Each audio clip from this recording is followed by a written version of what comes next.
Right now, I'm going to demonstrate this stitch. It's called the Drizzle stitch, and it's really fun. It's a three-dimensional stitch, and you can make them short or you can make them long. The main thing is you need a special needle. This is a bullion knot needle, and I just purchased these. I like these because they have a big eye, and this is a straight needle. You're going to go back through your stitches, so we need a straight part at the end so it doesn't get hung up. And I do like this brand, and this needle works very well.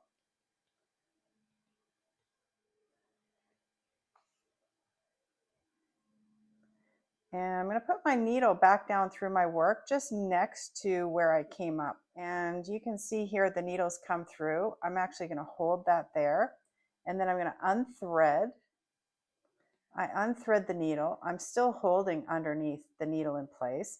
And I'm going to do some cast on stitches. And there are different methods for doing this, but I guess I remember this from my knitting days.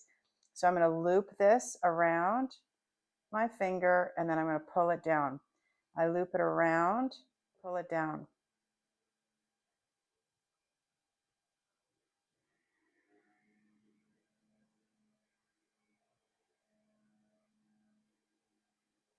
And the number of wraps you put on your needle will dictate how long your drizzle stitch is at the end. I've got about 11 here, so I'm going to make it a baker's dozen. A couple more.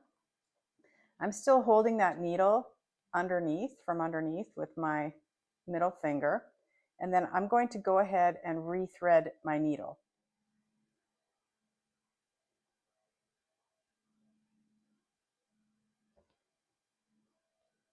And my needle is rethread. I'm going to hold the stitches with my thumb, and I come underneath and I pull through.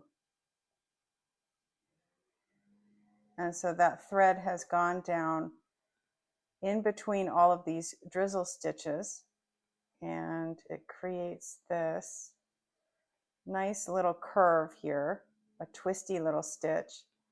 And that's it. It's very easy. It just takes a little bit of practice. The key is having the right needle to make your stitch go very smooth and easy.